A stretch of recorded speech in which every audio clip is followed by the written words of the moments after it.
मी माझ्या आयुष्यात वाचलेला पहिला काव्यसंग्रह सुरभी जो सहज शमिका समेनायक यांनी लिहिलाय. अर्थात त्या माझे एका प्रकारचे गुरु पण लागतात. तर मी त्यांची आज मुलाखत घ्यायला आली आहे. तर तुमचं सगळ्यांचं या मुलाखतीमध्ये स्वागत आहे आणि मी तिचे सर्वतरी आभार मानते की तिने मला इथे यायला चान्स दिला. जय श्री माताजी. धन्यवाद दादा, मुलाखत घेण्यासाठी खास तू इथे आले त्यासाठी तुझे आधी खूप खूप आभार. आणि माझ्या ह्या सुरभी काव्यसंग्रह हा जर तुला जे जे काही प्रश्न पडले ते हमखास विचार. अशी ओढ तुम्हाला कधीपासून लागली आहे? मला माझ्या शालेय दशेपासूनच माझ्या काव्यरचनाची सवय जडली.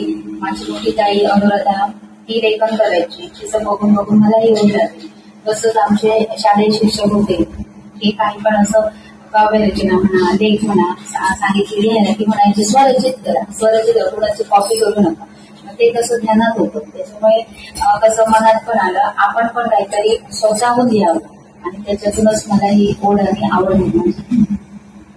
आणि पहिला मुद्दा म्हणजे आपण जो काव्यसंग्रह किंवा पुस्तक लिहितो त्याचं नाव आपण खूप विचार करून लिहितो, ज्यामुळे त्याचा पुस्तकाचा अर्धा बोध त्यातूनच होतो. आणि मग तुम्ही पहिल्या पुस्तकाचे पहिल्या काव्यसंग्रहाचे नाव सुरभीच काढले. छान आहे हे प्रश्न. कसं झालं, खरं तर मला माझ्या आईचं नाव ह्या काव्यसंग्रहासाठी द्यायचं होतं. कारण तिची मनापासून इच्छा होती की मी काव्यसंग्रह रचित करायचा आणि प्रकाशित करायचा.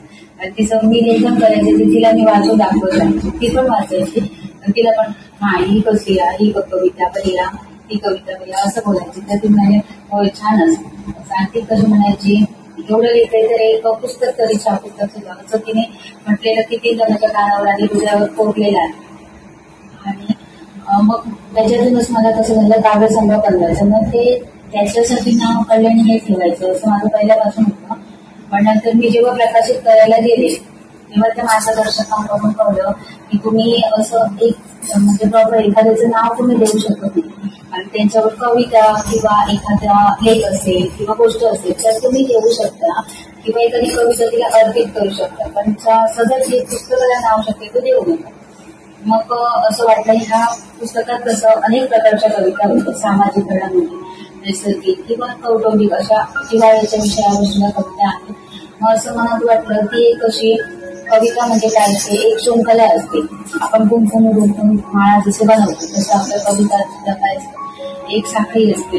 आणि ही साखळी आपण कुठून निर्माण करतो तर आपल्या मनात जे शब्द आणि जे आपल्या जिभेवर येतं. सुरभी म्हणजे जीभ, जीभ म्हणजे आपली वाचा. आपण जे बोलतो ते आपल्या बोलण्यातून स्पष्ट होते, ते सुद्धा शब्द आपल्या जिभेवर येतात. त्याचप्रमाणे आपण जे लिहितो ते शब्द सुद्धा आपल्या जिभेवरच येतात आणि त्यातून आपण लेखणीतून आपण त्यांना उमटवत असतो. मग त्याचप्रमाणे असं मनाला विचारलं काय कसं नाव देऊ, काय सुचवू. मग त्यांना मी सुरभी नाव सांगितलं. मग त्यांनी पण मला याचा अर्थ वगैरे विचारलं. मी त्यांना सांगितलं असं ठीक आहे, म्हणजे कसं अर्थपूर्ण आहे आणि त्याचा बोध पण आपण देण्यासारखं आहे. सुरभी म्हणजे जी जीभ आहे त्या जिभेवर आपली जी वीणा आहे, सरस्वती आहे, मग ती सरस्वतीच्या रूपात आपण ते शब्द मांडत असतो आणि तिच्या कृपेने आपण हे सांगत असतो. सो मी हे सुरभी नाव. एक प्रसंग सांग जो तुला आम्हाला सांगावा असं वाटतो जे साहित्यिक क्षेत्रामध्ये आहे. साहित्य क्षेत्रातील असा प्रसंग म्हणजे मी आता मग असे म्हटले 7वी 8वी पासून माझी लिखाणाची सवय आहे. मी जेमतेम 10वी होते एक छोटस असं लेख पसंत केलेला. आमचे रिलेटिव्ह होते जे पत्रकारितेत होते. म्हणजे ते कसं मासिक वगैरे होतं त्याच्यात लेख वगैरे द्यायचे असेल तर मला काहीतर तू लिहिते ना छान, तुझे लेख होते. आपली डायरी लिहिली, त्यांना सांगितलं माझा लेख नाही तुमची मासिकात होते. हा म्हणाले ठीक आहे, मला 150 रुपये लागले. मी काय त्यावेळी कुठे 10वीला होते ना, आईकडनं मागून 150 रुपये घेतले आणि त्यांना ती लेख परत दिला. मी एका पेपरवर आणि त्यांच्याकडे दिला आणि सांगितलं दादा कधी येणार, नाही मी फक्त आलं की तुला आणून देईल मासिक. ठीक आहे. आणि ते गेले. नंतर त्यांनी 2-3 महिने तोंडात दाखवलं नाही, म्हणजे आलेच नाही.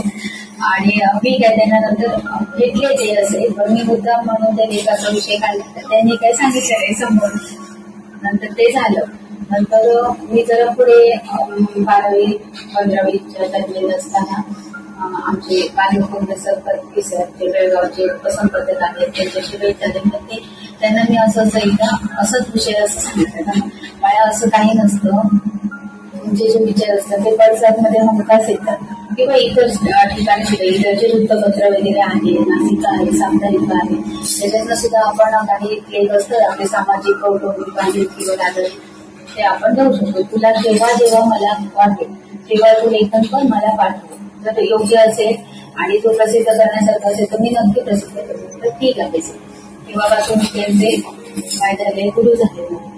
आणि तिथून माझं हे लेखन बरंच केलं. पण मला त्या व्यक्तीची अजूनही आठवण राहिली की असं होतं का, म्हणजे ज्याला माहित नाही ना त्याला समजून सांगावं, आपल्याकडे जे ज्ञान आहे ते दुसऱ्याला द्यावं, पण असं उगाच कुठेतरी फरफटत नेऊ नये जे मनाला पोचलं जातं. त्यामुळे असं वाटतं हे क्षेत्र चांगलं नाही, उगाच गैरसमज होतात ना असं. आणि जेव्हा जेव्हा तुला डिमोटिवेशन वाटतं तेव्हा तू परत सध्या उत्साहित कशी करतेस? ह्या लेखन कलेमुळे, त्या छंदामुळेच मी ते करू शकतो. कारण कसं, माझी मुलगी जेव्हा आजारी होती, ती खूपच आजारी होती ती, त्याच्यातनं मी बाहेर पडता पडता वाचले माझ्या वैवाहिक जीवनानंतर. तर त्यावेळी माझ्या ह्या लेखणीनेच त्यावेळी साथ दिली. कारण ती जेव्हा बरी झाली ना तेव्हा तिने मला विचारलं, मम्मा तू देत नाही. मी म्हटलं का, तर म्हणजे मला कसं ती बरी नसल्यामुळे गोळ्या औषधं देण्यातच माझा वेळ जायचा आणि म्हणजे लक्ष तर आपल्या मुलीकडे द्यायला. मग मी ते जरा बाजूला ठेवलेलं आणि ती मला बोलली की मम्मा तू देत नाही, तू रोज लिहिते ना, आता हल्ली तू देतच नाही, तुझी डायरी कुठे. तर मी म्हटलं बाबा तुला आधी बरं वाटते नंतर बोलू. नाही मम्मा तू दे. तिने परत मला ही हातात घेण्यासाठी प्रोत्साहित केलं होतं. विचारू शकतो एक म्हणजे आपल्या मुलाबाळांना आपल्या म्हणजे हे सगळं प्रोत्साहन असतं जे कोणाकडून तरी आपल्याला दुःख लागतं, आता थांबू नको, परत सुरू कर, असं जी उभारी असेल ती महत्वाची. मी पुन्हा सुरू केली. आणि असं पण असतं त्या कवितांमुळे आपल्याला ठोंबणे भेटतात. असं झालंय खूप वेळा, म्हणजे झालंय माझ्याकडनं. म्हणजे कसं ज्यांना बरं वाटतं ते बरंच म्हणतात, नाही वाटत ते काहीतरी बोलून नाही जातात. पण असं मी एवढं काय मनाला लावून घेत नाही, कारण मला जे करायचंय ते मी करतो. मला एवढंच माहित असतं की माझे विचार इतरांपर्यंत पोहोचावे, तसे दुसऱ्याचे विचार आपण शांतपणे ऐकू, तसं आपल्याही कोणीतरी ऐकावे. आणि भले नाही त्याने ऐकले म्हणूनही आपण त्या मनाला लावून घेत. असं कोणाकडून चांगले कमेंट्स वगैरे भेटलेत का? खूप पुष्कळ, म्हणजे अनेक खूप वेळा असं झालं, खूपदा भेटले. कोणी असं वाईट असेल तर कमेंट्स नाही आले, एका दुसरा असेल नाही कशाला, आणि आम्ही सगळं चांगलं नसतं तसं. मला कधी कालच्या दिवशी एका ते आहेत ना गुरव, त्यांच्या मुलीने फोन केलेला पुण्याच्या, ती सांगत होती तुझ्या व्हिडिओने मला एका अर्थाने माझं माहेर दिसतं. नाही खरं खरं त्याने मग अजून प्रोत्साहन भेटतं. खरंच आहे ते. जेव्हा कोणतरी सांगतं छान आहे म्हणजे असं चालू ठेवा, खूप भारी लिहिता, खूप मस्त असतात तुमचं कविता असं जेव्हा वाटतं. आणि मेन म्हणजे आता माहितीये आपलं एखादं आवडलं एखादं विचार तर आपण स्टेटस करतो.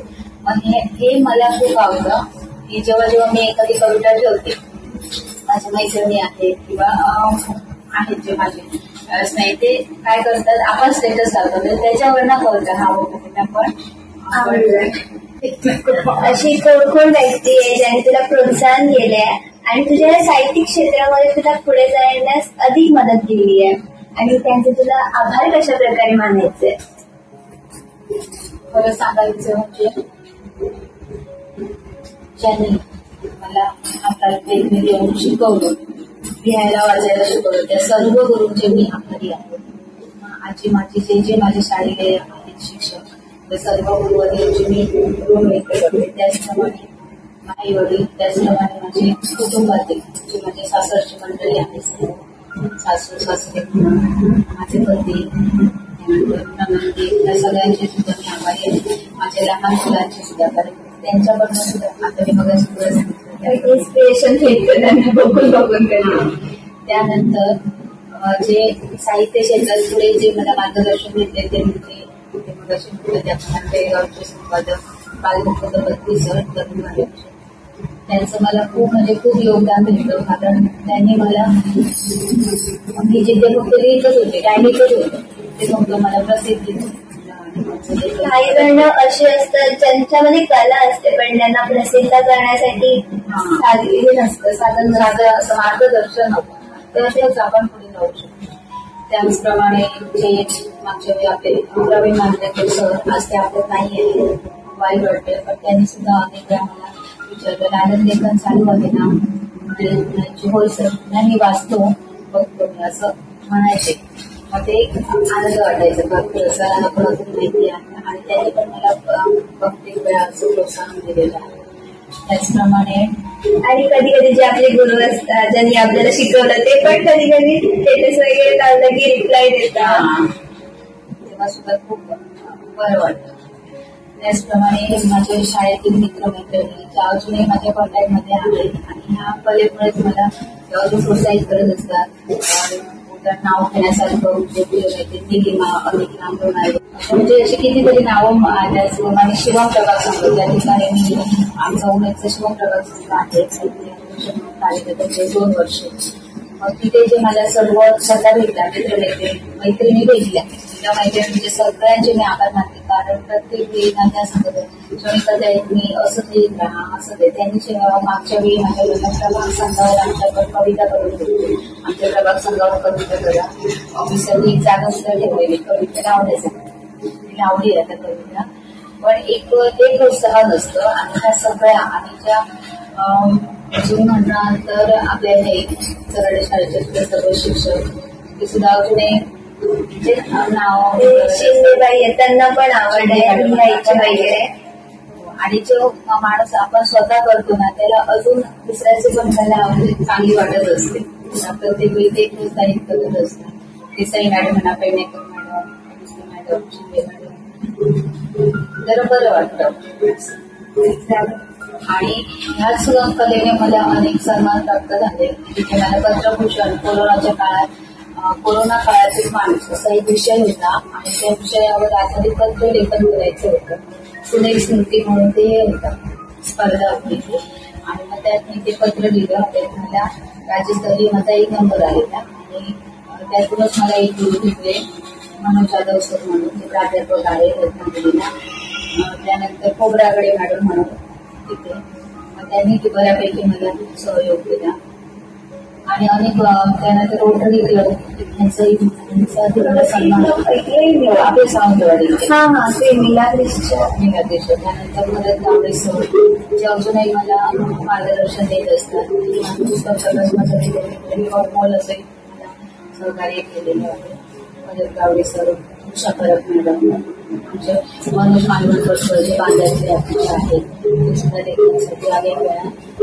तसंच त्यावरही मालवणकर आणि मला सहकार्य करत असे कितीतरी गुरु आहेत. आणि ते सुद्धा तुला बरेच वेळा काकी छान लिहिते असं लिहितं. आणि आता माझ्यासाठी आई पण अशा कमेंट करून टाकते, असे हात जोडलेले आणि 2-3 फुलं.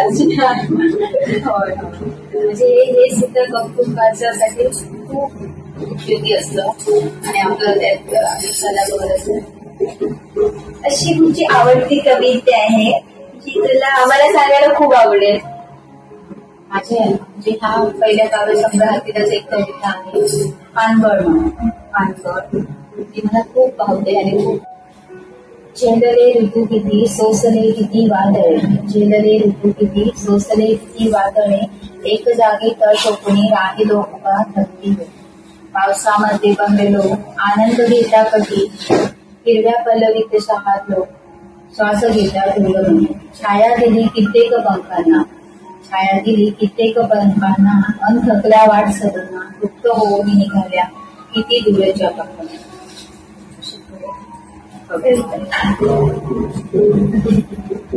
त्याच्यातून काय बोध होतो तर आपण एक वृक्षाप्रमाणेच आहोत. आपण अनेक वेळा कोणाला ती मदत केलेली असते, कोणाकडून काही घेतलेली असते. कधीतरी आपण अडथळ्यात एकदम दिन झालेलो असतो आणि परत उठता आपले नाते न होतो तरी आपण त्याच्यातनं उठलो आणि परत आपण त्या तरुसारखं पुन्हा आपण हिरवेगार बघत आणि आपलं काम परत सुरू करतो. म्हणजे प्रत्येक माणसाच्या जीवनामध्ये आपल्याला कविता आहे. कधी कोणावर कसा प्रसंग सांगता येईल. जसा वृक्ष बहरतो आणि कधीतरी त्याची पालवी पालवर होऊन तो एकदम क्षीण होतो, परत पावसाच्या उन्हाच्या सणांची परत ज्वारी देतो. हे सगळं त्याच्यातून होतो. आता तुमचं पुढचं असं पुस्तक आहे, तुम्हाला काव्यसंग्रह लिहायचं आहे, कादंबरी लिहायचं आहे, काय ठरलंय? खरं सांगायचं तर आता काव्यसंग्रहाची माझ्या बऱ्यापैकी 210 कविता तरी आतापर्यंत आहेत. अजून मला काव्यसंग्रह आहेत करायचे.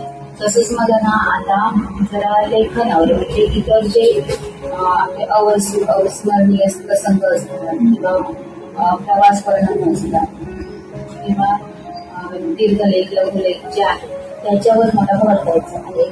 त्याच्यात मला खूप लिहायचं तेवढा सध्या तरी वेळ नाही, पण ते मला करायचं आहे. म्हणजे त्याच्यावर एखाद्याचं वर्णनात्मक किंवा आपण प्रसंगावर देतो ना, ते सर्व मला लिहायचं आहे. आणि असं आहे की एक लिहिलं की कळतं, आता ह्यावर पण लिहूया, मग त्यावर पण. म्हणजे मी ज्या पहिला व्हिडिओ केलेला त्याच्यानंतर मला समज आणि बोलवला की हा मामल्याचा व्हिडिओ करायला आहे, हा माळाचा व्हिडिओ करायला आहे, मग तू ह्याचा व्हिडिओ कर. म्हणजे मी स्वतःहून काहीच नाही विचार करत, मला समोरचे सांगतात. आता मीच नाही मागे तुला म्हटलं असं सहज बोलता बोलता आमचं पण एक व्हिडिओ करूया, तू बोलते हो येते, तेव्हा तू बिझीच होती. आता सध्या वेळ भेटला तर आता करणार. खूप खूप छान. असं ही कला ना अभिनय याला कुठेच हे नाही थांबायला गाव फक्त श्री गणेशा करायची गरज असते. तुम्ही मला इथे बोलवल्याबद्दल मी तुमचे खूप खूप आभारी आहे. आणि अशाच पुढे छान छान पुस्तकं, कविता लिहित जावा, कादंबरी कधी वाटली तर कादंबरी पण लिहा. मला कादंबरी वाचायला खूप आवडतात आणि पुढच्या पुस्तकासाठी मी खूप उत्साहित आहे आणि त्यावेळी आम्ही ह्याच्याहून चांगला इंटरव्ह्यू घेऊ असं मी प्रयत्न करते. हा खूप तुझा चांगला प्रयत्न होता. माझ्यासाठी पहिला होता, तुझ्यासाठी पहिला होता आणि खूप छान वाटलं.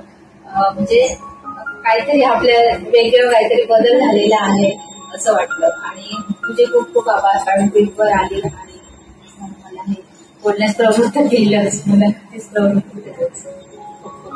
आणि तुम्ही पण सगळे पुस्तक वाचा, काव्यसंग्रह वाचा, तो खूप छान आहे. आणि तुम्हाला कुठची कविता आवडली त्यातली तेही मला सांगा.